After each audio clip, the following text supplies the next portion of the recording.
Narciso Olalo, February 28, 2025. Mensahe ng Diyos. Habang naglalakad ako, napadaan ako sa isang malaking gusali.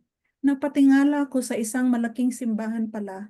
Pumasok ako, may isang lalaking may hawak ng mahabang walis.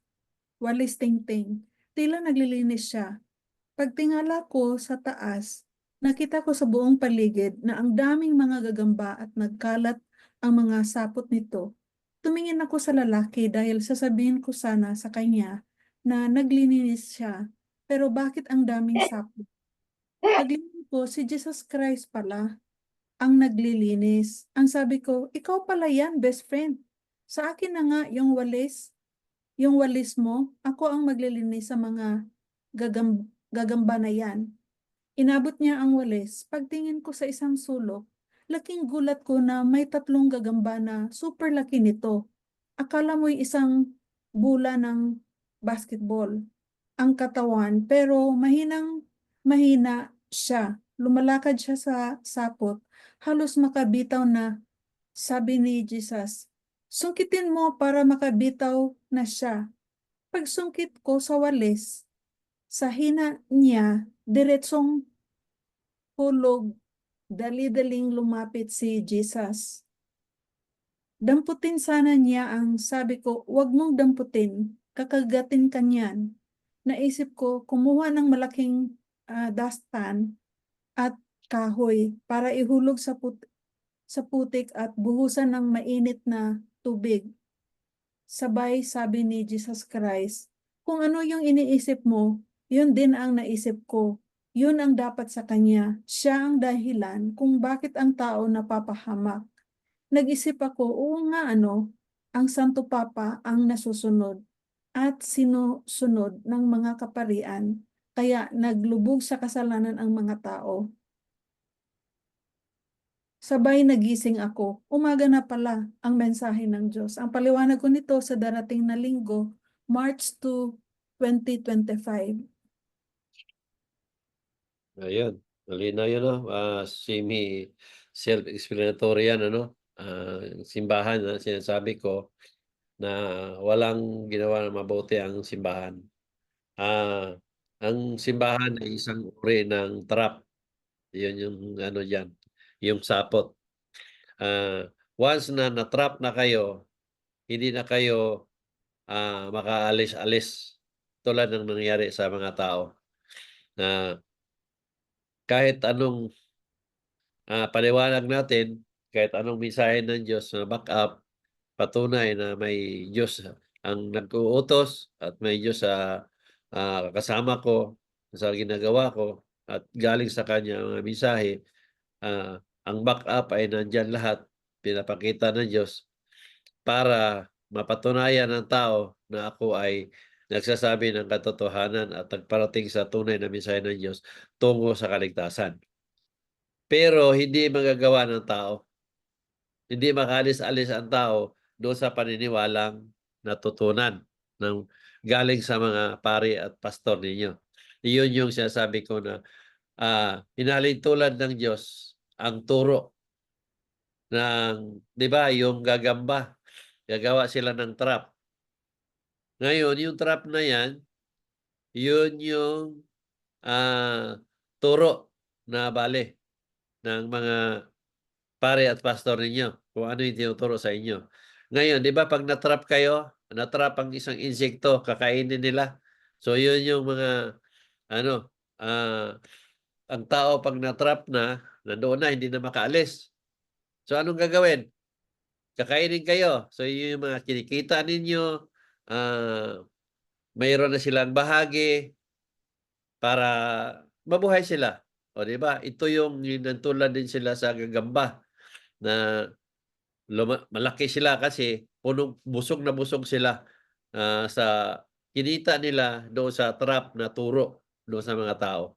Ito yung sinasabi ng Diyos yan, tulad sila sa surot na sila kasi nakasipsip o nakaasas dugo ng tao, parehas lang din yun sa gagamba na para magkaroon sila ng maraming kita, ito yung pinag-aralan nila yung, kahinaan ng tao. Yun yung unang ano niya na mensahe ng Diyos na ano yung bioscience na pinag-aralan kung gaano kinain ng tao. Ngayon, yung turo nila na puro panlilin lang. Ito yung bitag, yung trap ba, bitag. Puro bitag, katulad ng tuturuan kayo matakot, tuturuan kayong ah, um, tulad nung mga 'pag namatay kailangan padasalan para maligtas, pero nagtuturo na sila na kailangan ka magpasapi, kailangan ka maniwala ng Bible, kaya kaligtasan.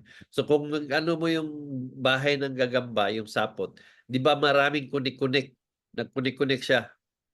Magandang pagka-arrange ang pagkakunik. Kasi ito yung mga turo ng simbahan, eh. Inaano kayo ng mga, verse-verse, kung ano yung mga pahina-pahina, ano yung sinabi diyan, ito yung trap sa inyo. Ito yung mga kinakagat ninyo, ah, ah, sina sinusunod ninyo kung ano yung sinasabi ng pare ninyo. So, kayo pa naman, hindi na ninyo maalis sa sarili ninyo. Kahit nakikita na ninyo na trap 'yan, hindi na kayo makaalis kasi nakadikit na kayo, eh. Once nakadikit ka doon, katulad ng sa gagamba, kahit anong gagawin ninyo, hindi na kayo makaalis. So, anong nangyayari? Binabalot na kayo, nilalamon na kayo. Ito yung nilalamon na at nabalot na kayo sa maling turo.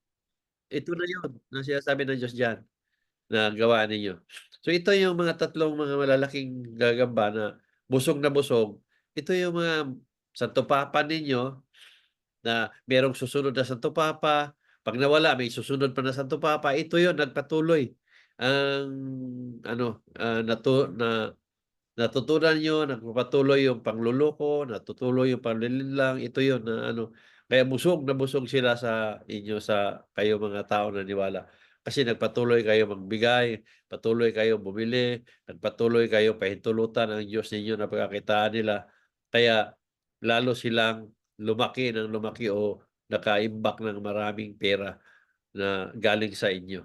Ito yung nakakalungkot isipin na nandiyan na ang lahat ng sinabi ng Diyos, pinapatunayan ng Diyos, pero hindi ninyo kahit tanggapin, hindi kayo makaalis-alis kasi nga nabalutan na kayo ng sapot, na-trap na kayo ng gusto. Kaya yung sinasabi ko na, ah, i kuha ko ng daspan kasi ihulog ko siya sa putik at buhusan ninyo ng tubig, ibig sabihin ng Diyos diyan, maimpyerno na ang mga pari at pastor ninyo. Yun yung putik, yun yung laba. Ito yung nasa impyerno na, ito na yung laba na bubuhusan. Ito yung sinabi ng Diyos. Yung kinuha ng Diyos ng walis na walisin niya dahil nga ako ang ginamit ng Diyos. Kaya sabi ko, akin na yung walis, ako ang magwalis. So ito yung ako yung nagparating ng mensahe ng Diyos doon sa kaparian kapastoran ninyo para magkaroon ng pagbabago, pagsisisi. Pero hindi nila magawa kasi nga nandoon na sila, nakadikit na sila hanggang sa kamatayan, dalhin nila hanggang sa kamatayan. Ito na yun na sinusungkit ko, ang sabi na sungkitin mo para mahulog. Ito yung mga salitang mga sinasabi ko na yung tungkol sa mga turo nila, kung ano yung mga sinasabi nila at sinusunod ninyo para ma-realize ng tao na mali pala. Pero mahirap talaga hanggang sa dadalhin na ninyo sa kamatayan. So sa huli, yung sinabi ko na dadalhin sa putik kasi makasalanan na at buhusan niya ng tubig. Ibig sabihin ng Diyos diyan, sa huli, kasi nahulog na kayo sa bitag o sa trap ng mga pare at pastor ninyo, sa huli pa rin sa impyerno ang bagsak ninyo. Yun yung sinabi ng Diyos diyan. Bakit ibinigay sa akin ng walis ng Diyos? Kasi ako ang pinahintulutan ng Diyos na magparating sa mensahe niya. Kasi ang Diyos hindi niyo makausap, hindi niyo nakikita. Ngayon ang makarinig at makausap sa kanya, ang taong may tunay na paniniwala tulad ko, na ginamit niya na bilang kasangkapan para magparating sa mga tao. Kaya naririnig ninyo kung ano yung mga sinasabi ko at nakikita ninyo kung ano yung nagagawa ko na power ng Diyos ang makagawa. tulad ng Moses ko makapagaling, makita ako ng kasalanang tao, makita ako ng parating, at makita ko ng taong buhay at masabi kong mamatay. Kaninong power to? Power ng Diyos ito. Nakikita ninyo sa pamamagitan ng kamay ko, sa pamamagitan ng sarili ko, sa katawan ko, nanggagawa ko. Ito yung ginamit ng Diyos na ginamit ng sangkapan o instrumento para maipakita ko sa tao, patunayan na ang Diyos ay buhay at nagpatunay ng paalala ang Diyos para sa kaligtasan ng mga tao. Nasa inyo ang pasya kung kaya niyong tanggapin ninyo o itakwil ninyo. Dahil kayo mismo ang magdala sa sarili ninyong kaligtasan. So yan lang, maraming salamat. Thank you, Brother Nars. Narciso Olalo, February 28, 2025. Mensahe ng Diyos. Nasa loob ng isang bahay dahil gabi na, nagpasya ako na isara ang mga pintuan. Narinig ko ang mga taong kilala ko na nag-uusap. Dahil hindi nakasindi ang ilaw, kaya hindi ko sila nakikita. Dumaan ako sa switch ng ilaw. Pag on ko, ayaw naman mag-on. Kaya nagpatuloy ako sa paglalakad. Dumadaan ako sa gitna ng mga taong nag-uusap na ang alam ko patay na ang iba. Ang iba naman ang alam ko buhay pa. Buhay pa sila. Hindi ko Sige rin mo. alam sa ngayon kung patay na ba sila. Matagal na kasing panahon na wala akong contact sa kanila. Dumiretso ako sa kusina. Pagtingin ko sa pintuan, may isang babaeng nakatalikod. Palabas. Ang sabi ko, sino ka? Bigla itong naglaho. Ang alam ko, kaluluwa yun. Dahil biglang naglaho. Sabi, pagpakita ka kung anong gusto mo, kausapin mo ako. Hindi ako natatakot sa mga kaluluwa. Biglang may humawak sa akin. Nagulat ako. Ang sabi ko, Jesus name, Jesus name. Pagbanggit ko ng Jesus name, nakikita ko na may mga kaluluwang nagpakita. Bawat banggit ko, parami ng parami sila. Pinagmasdan ko sila. Lahat nila may gustong sabihin sa akin. Sabay bigla akong nagising dahil hindi ako makakahinga. Akala ko mamamatay na ako. Pilit kong huminga at nagising ako. Ang mensahe ng Diyos. Ang paliwanag ko nito gagawin sa linggo, March 2, 2025.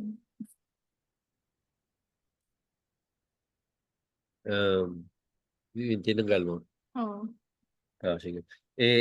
Sino yung magpa-accept po? Si Jolie, ah, Yes. Tanyin siya. Oh. Si, anong pangalan? Julie. Jolie. Julie Dr. Tanyesan. Jolie Dr. Tanyisa. Kung sino kayo, mag-message kayo para ma-accept kayo. Magpakilala kayo. So yung mensahe na yon, itong huling binasa ni Miss Kay, yan, ang ibig sabihin ng Diyos dito na darating yung araw na sinabi naman niya noon pa talaga. Ito yung pag malapit na talaga ang Diyos na magbukob. Ito yung pinagandaan ko na rin ito. Itong makausap ko mismo ang kaluluwa na nasa paraiso. Ito yung panahon na to na sinasabi niya na darating yung araw na makausap ko ang mga kaluluwang nasa paraiso. Itong gising ako. Nagkita lang ito ng tamang pagkakataon. Close to the end na siguro ito mangyayari. Kasi nandoon yung sinabi ng Diyos na darating ang panahon na magbuhay ka ng patay. Dalawa o tatlong beses niya itong sinabi sa akin na darating ang panahon na magbuhay ako ng patay. So pag mangyayari yon, hindi malayo na close to the end na. So minsan nga pag may mga time na may narinig ako, kinakausap ko, lalo na sa trabaho ko kasi maraming diyan, mga nangamatay. kinakausap ko yung may mga napapansin ako. Minsan nakikita ko yung madalas yung may dumadaan sa harap ko. Ngayon lalo na nga itong ano to, sunod-sunod mga ilang linggo na yata na lagi kong may nakikita na dumadaan sa harapan ko. Kahit saan ako pumupunta, mayroong dumadaan sa harap ko. So parang kumbaga sa Bisaya pa, hinay-hinay na makakita ako ng gitong gising ako at fully makakita talaga siguro ako. Hindi ko 100% na ano, pero sa mensahe ng Diyos, naniwala ako doon na darating ang araw na yun. At pinaghandaan ko yun na ang sabi nga nila nakakatakot daw, pero di ko alam kung matakot ako. Pero alam ko, hindi. Mga kailan nga yun, no? Meron namang mensahe nga na ano, kaluluwa din na hindi ko na-i-post yun na harap-harapan. So, yun na yung mga may mensahe na nakatotoo na kaluluwa ang kausap ko, yung mga nangamatay, lalo na sa trabaho ko, na yung sinabi ng kaluluwa nagkatotoo. So, yun yung pinaghandaan ko. Hindi ko alam kung anong feeling ko. Siguro, pag nangyari yun, pag halimbawa, meron kayong mga pamilya na namatay at nasa paraiso, baka makausap ko na meron siyang mga bagay na iparating sa inyo na halimbawa, meron kayo lang nakakaalam, ibubulong niya sa akin na sabihin mo sa anak ko na si ganito, meron akong naiwan na ganito ganyan, may parating ko ng harap-harapan. Ito, isa ito sa pinaghandaan ko. Pero hindi ko alam kung anong maging mangyari. Kung pwede akong tumakbong paatras o ano ba. Pero sige lang. Sabi ko naman sa Diyos na kaya ko to dahil alam ko nandiyan ka kasama ko. So, kung ano man ang meron, hangad ko na kayanin ko lahat yun. Kasi isipin mo, kaluluwa kausap mo, harap-harapan. Mamaya kung pangit yun, anong reaction mo? Di ba? Yung nga lang may gagalaw nga lang sa tabi mo, lumalaki na yung mata mo eh. Ito pang harap na kausap mo. Katulad ng mga, pero sa mga nakikita kong kaluluwa naman na sinasabi na, sabi, nakikita mo pala ako? Sabi ko, oo. Diba sabi sa yun? So, ibig sabihin, makakita talaga ako. Kaya nga ako, pag naglakad ako sa daan, noon pa naman, nung simula nung naibisayan Diyos, lagi ako nakatingin sa muka. Either matingin ko kung may bulak ba sa ilong, may bulak ba sa bibig, o nakaapak ba sa lupa. Ganun ako pag tumingin pag may kasalubong. Kasi kahit naman sa bus, minsan na sa bus o sa train, sakay ako ng train, di ba na ano ko sa take pa sa hangin. May mga tao nakatitig sa akin, kahit anong lingon ko, nakatitig talaga. Hindi ko alam kung ano ang napansin niya o ano bang nakita. So, ang pumapasok sa isip ko, hindi kaya ito kaluluwa na nakatingin sa akin kasi nakikita ko siya. So, yung gano'n ng ano ko ba, impression na baka kaluluwa ba yan sa train. Nagtaka rin siya bakit nakatingin ako sa kanya. Yun lang yung impression ko. Pero, patulad kahapon, no, may nakasakay doon na nakatingin sa akin yung babae nakatitig sa akin doon. Sabi nakatitig ako, naisip ko, hindi kaya ito kaluluwa? Kaya napapansin niya, nakikita ko siya. So, yung mga ganun ba? So, hindi ko alam kung paano nga.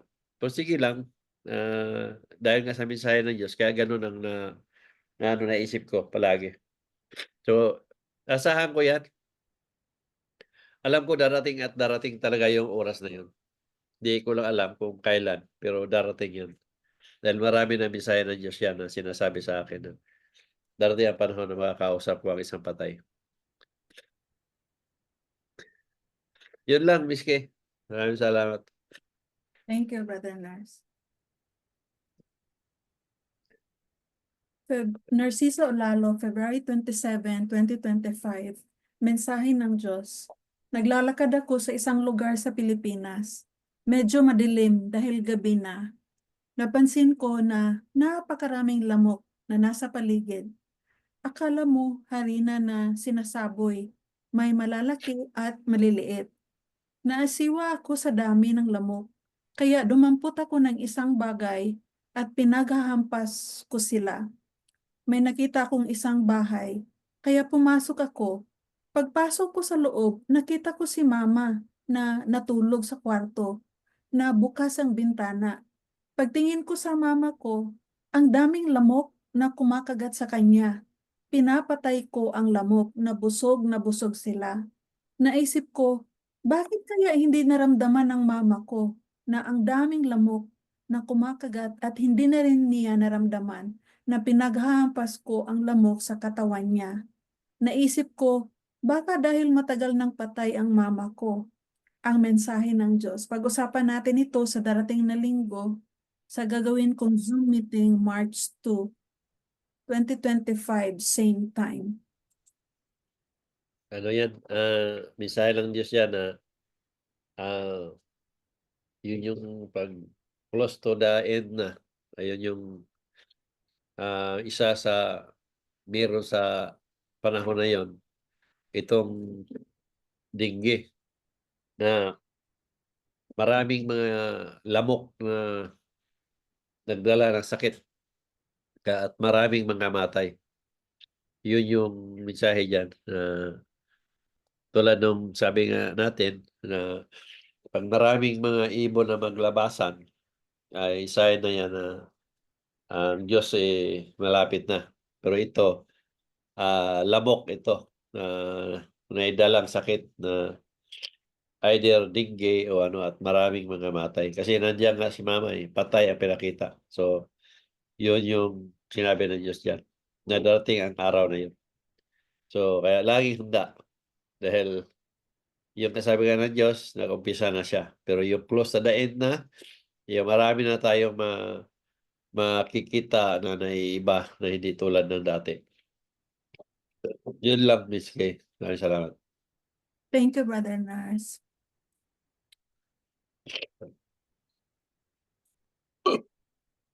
Narciso Olalo, March 2, 2025. Mensahe ng Diyos. Nakatayo ako habang nakatitik sa akin ang isang babae na nakasuot ng damit ng isang madre. Nakatitik ako sa kanya at nakatitik din siya sa akin. Tila may pangungusap sa paningin niya tungkol sa mga sinasabi ko tungkol sa mga madre. Sabay narinig ko ang boses ng Diyos. Ang sabi, sabihin mo sa kanya kung ano ang paniniwala mo, kung bakit binuo ang madre ng mga pari. Kaya isa ka sa napili ng Diyos sa tunay mong paniniwala. Sa pagkakarinig ko, pumarap ako sa madre. Ang sabi ko, Sister, gusto mo bang malaman kung bakit binuo ng mga pari ang madre? Unang-una, ang paniniwala ko na ang madre ay binuo ng mga pari para may katuwang sila sa gawain ng simbahan. May utusan sila kung ano ang gusto nila. Iutos kong baga, ang mga madre ay isang katulong ng mga pari. At the same time, ginawa kayong parausan ng mga pari. Katunayan, ang Santo Papa ninyo mismo ang nagsasabi na kayong mga madre ay ginawa kayong mga sex slaves ng mga pari. Ang lahat ng sinasabi ko, itong lahat ay masakit para sa inyo, pero wala tayong magawa dahil ito ang katotohanan. Ikaw mismo makapagsabi na totoo ang lahat na sinasabi ko. Hindi lang ninyo maamin at kayang tanggapin ang katotohanan, di ba? Bakit ayaw mo magsalita? Dahil ba nakakahiya sa mga tao? Dahil nagpakilala kayong mga banal na hindi naman? Naimulat kasi sa inyo na kayo ang isang banal na hindi naman. Sa ginagawa ninyo, isang pangloloko ito sa mga tao, kaya nalubog kayo sa kasalanan. May panahon pa para umalis sa pagkamadre at magbagong buhay kung gusto ninyo na maligtas at hindi mapapahamak sa impyerno na nilaan ng Diyos sa tao pagdating sa kabilang buhay. Natapos na lang ako magsalita, walang nasabi ang madre. Kung sundin may bakas na lungkot sa mukha niya sa mga naririnig niya sa akin. ang mensahe ng Diyos. Pag-usapan natin ito maya-maya sa gagawin kong Zoom meeting. Ayun.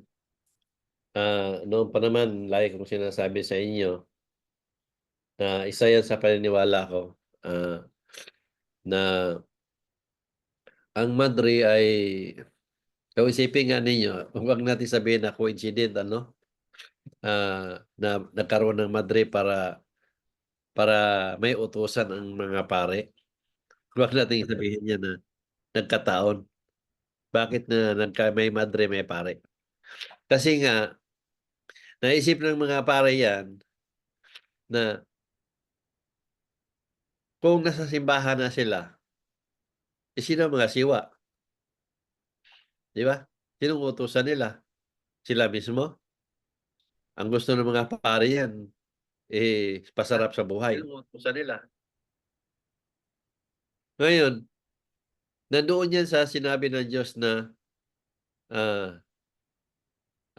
bioscience na pinag-aralan nila ang kahinaan ng tao.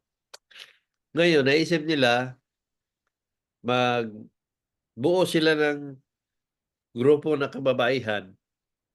Naisip nila ang suot ng Madre na hintulad kay Miri at ang nanamit nito, kasi isa din yan sa naisip nila na pag marami ng mga Madre ay laging parawsan din nila. At marami ding Madre, isa sa paniniwala ko, na kaya sila magmadre kasi iniisip nila ang mga pare walang asawa. Kaya gusto nila na magkaroon din ng mga boyfriend na pare. Isa sa paniniwala ko yan. Alam ng Madre yan mismo. Na isa sa gawain nila yan. Na maraming mga pare.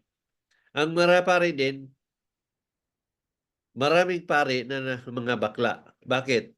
Kasi iniisip din ng mga bakla na ito, ng mga pare, na mas maganda magpare kasi ang mga pare walang asawa at sila din magsamantala sa totoong lalaking pare. Kaya maraming paring bakla. Kasi alam nila, pag nandoon na sa loob ng seminaryo o sa kumbento, anong gagawin nila? Di ba? Puro pagnanasa ang nasa isip ng mga pare na yan. Mababae man malalaki o mabakla. Isa rin yan sa paniniwala ko. Ngayon, napatunayan ko rin yan na ang Madre, tama ang sinabi ko at paniniwala ko. Isa-isa to sa basihan ng Diyos din at tama ang paniniwala ko at paniniwala ko. Kasi naisip ko yan, maliit pa ako. Hindi ko naman, malay ko ba dyan, di ba? Pero isa yan sa naging kusang tumubo sa puso't isipan ko kung bakit may Madre. Kaya isa to sa sinasabi ng Diyos na ikaw ang tunay na niwala sa akin. Kaya nabiro ko sa napili ko. Ngayon, based din sa mga nakalipas na mga panahon, mula nang nag-umpisa ako manggamot at mangaral, may mga Madre akong kausap. May mga Madre akong ginamot. Ilang Madre ang mga ginamot ko? Una, yung Madre na hindi ko alam na Madre siya, may asawa siya, may anak siya. Ngayon, nagpagamot sa akin kasi di makalakad. Taga Salaa, taga Balinguan. Kinugitan ba siguro yan? Pagka kinagabihan, pinakita. Sa follow-up ko, pinakita. Kasi bili ako kung anong meron sa babae na yun. Pinakita na isa siyang Madre. At meron siyang boyfriend na pare. At pinakita pa kung anong ginamit nila. Gumamit pa sila ng kondom. Ngayon, kinabukasan kinausap ko yung babae na yun. Na ang tanong ko, sa pinakita kasi, dati kang Madre. Tama po ba yan? Totoo yan, sir. Sabay iyak ng Madre. Yung babae. Kasi nga, sino ba kalain daw sabi niya? Paano ko nalaman? 35 years daw niyang initago yon. Na sinatanong ko pa, na sinabi ko pa, na lagi kayong nag-ano sa pare at gumagamit kayo ng kondom. Sabi niya, totoo po yan, sir. Isipin niyo yun. Di ko naman siya kilala. Di ko siya nakita sa personal. Pero yun ang pinakita ng Diyos na mensahe. Inamin ng pare yan. Ano yung mandre yan. Meron yan sa recording ko. Marinig ninyo yan sa recording.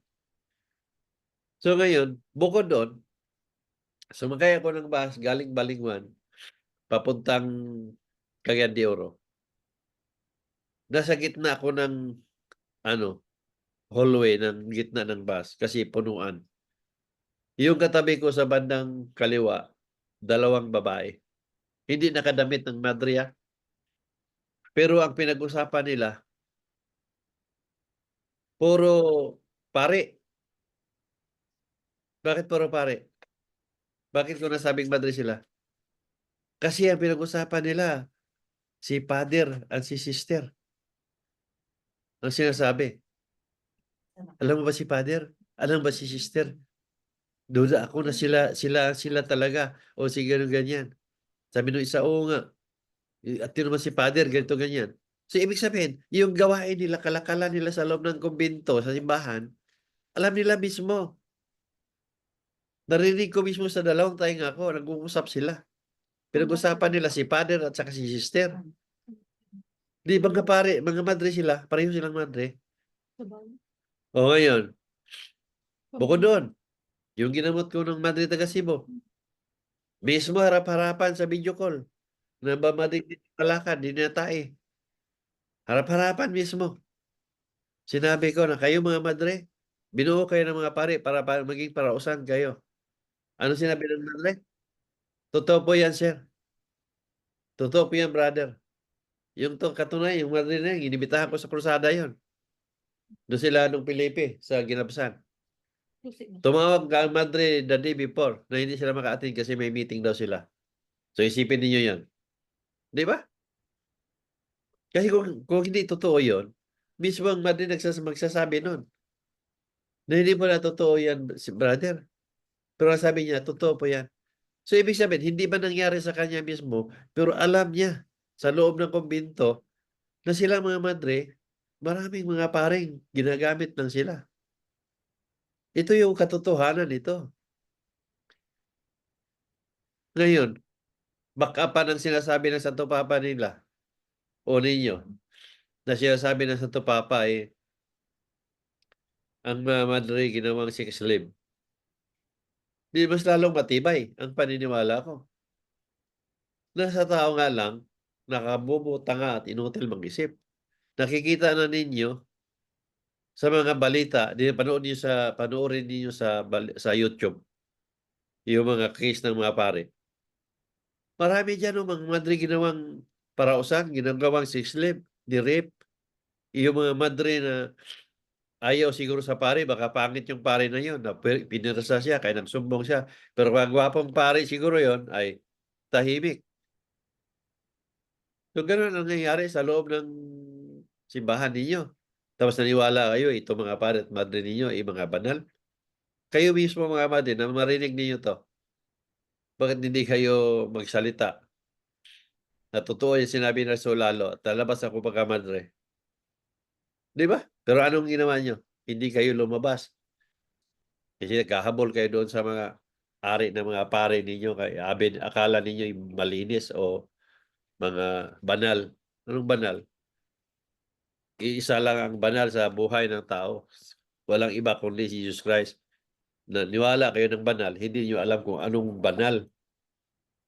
Kayo mismo nagbanal-banalan na hindi naman kayo banal. Kaya kayo nga ang tunay ng mga impostor. Nagpakilala kayo ng mga banal, pero hindi naman kayo banal. Di ba kayo nahiya sa ginagawa ninyo? Sa pangluloko ninyo sa tao, diyan nyo makikita na mayroon kayong mga panagutan sa harapan ng Diyos. Sa mata ng Diyos, alam niya na hindi kayo banal. At kayo mismo, hindi rin kayo banal. Alam ninyo yan. Baka hindi nyo alam ang banal. Naniwala lang kayo ng banal, pero hindi nyo alam kung anong banal. Pinaliwanag ko na sa inyo na ang banal, iisa lang. Si Jesus Christ lang. Bakit? Ipinanganak si Jesus Christ, ibinuntis ni Mary na hindi siya ginamit ng lalaki, kung hindi ang banal na espiritu, ang boses ng Diyos ang narinig ni Mary at binuntis siya na walang lalaking gumamit. Iyon ang banal. Kaya banal siya. Oo. Ang susi ma. Susi. Susi po na kay mga. Susi po. Ayun. Hindi yung sa... Oh, sige, sige. Yun ang sinasabi ko sa inyo dyan.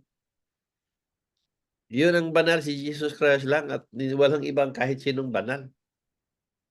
Ako, boses ko makapagaling, makita ako ng parating, makita ko sa tao, hindi ko sinabing banal ako kasi ginagamit ako ng mama ko at papa ko. Di ba?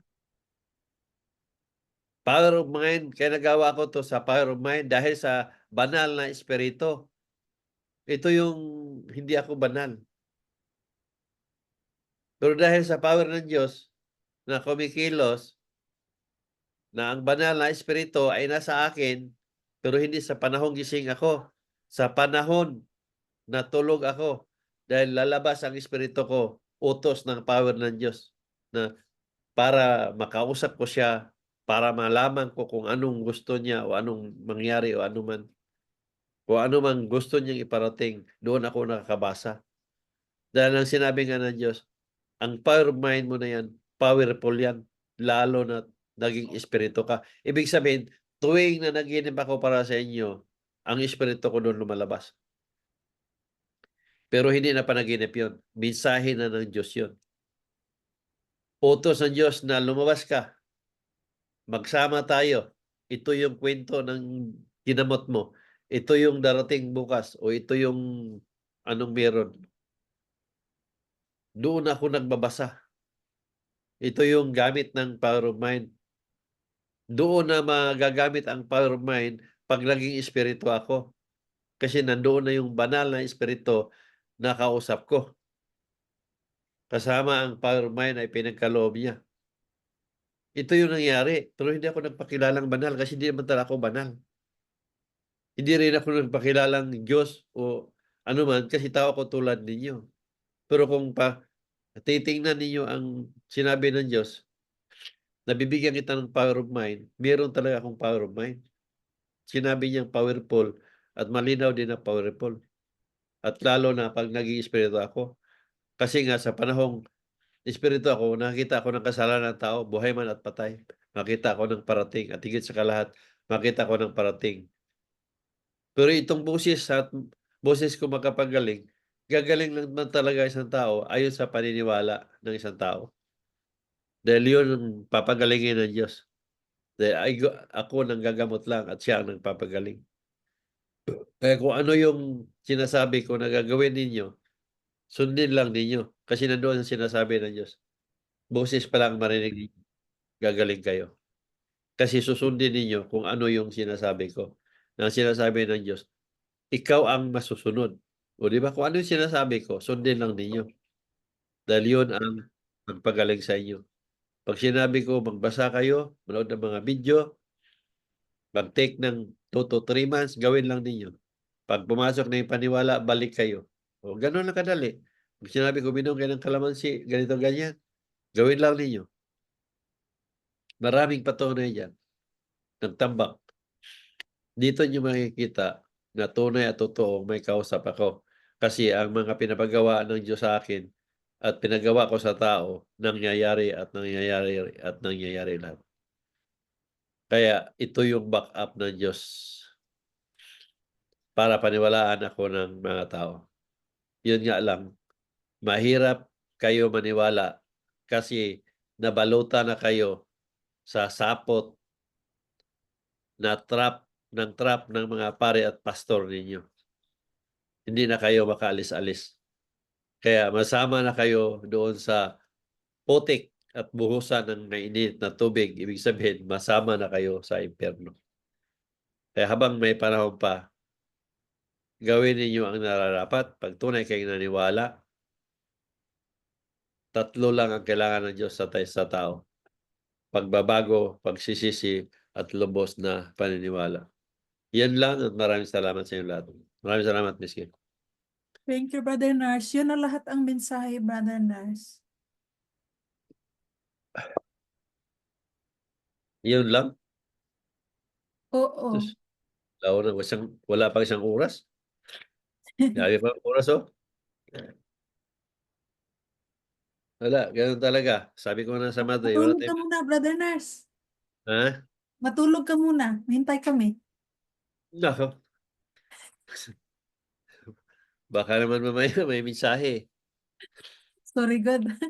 Sabihin na, oh, kayo magpaliwanag, ha? Sorry. Pag wala nga ng mensahe, magsabi, may mga nag-message sa akin, Sir Ernest, wala bang usom? Na, pagkagabi niya, bibigay na nila mensahe, pang som. Kahit last minute na. Gusto rin siguro ng Diyos na mapagbigyan yung mga naghahanap ng som. Kaya, gawin ko lang naman talaga. Kasi kung wala som talaga, pahinga muna ako. Ganun ako eh. Pag may mensahe, na talagang gagawin at gagawin ko. Pero malimit talaga yung yung magpahabol siya. Sunod-sunod sa isang gabi, minsan 3, 4. Yung kanina pala, may mensahe kanina. Hindi ko naisulat. Yung batang kumakain na parang mga ilang taon yan. Mga 4 years old, 3 years old. Habang kumakain na. Habang kumakain siya, sinubuan ko ng sausage. Pagsubo ko, pagkagat niya, nalunok niya diretso. Tapos, nabilaukan yung bata. Nako, natakot ako. Kinabahan ako. So, ang ginawa ko, pinayuko ko, pinukpok ko yung likod. Tapos lumabas may kinain na palang sausage yung bata. Yung sinubo ko ng hotdog, yun pala yung parang nadubli ba? Kaya nabilaukan yung bata. So, ang mensahe doon, na walang ibang ligtas sa bingit ng kamatayan kung hindi Diyos lamang. At yun yung gabay din sa mga magulang na pag meron kayo mga problema sa ganitong klaseng sitwasyon, ang gagawin mo lang, ipayuko yung bata, tapos pukpukin mo yung likod para lumabas yung abara sa lalamunan ng bata. Yun yung mensahe na doon. Baka hindi niyo alam, at least meron kayong gabay. Kasama na ang gabay dyan. Yung babae dyan nga nabilaukan, alam na ninyo kung anong gagawin ninyo. Oh, So, yun lang. Brother Nars, sandali. May isang mensahe pala, sabi ni Juby, yung tungkol kay Duterte. Hanapin ko, sandali lang, Brother Nars. Kay Duterte pala, Oo, meron. Sandali lang. I-scroll ko lang yung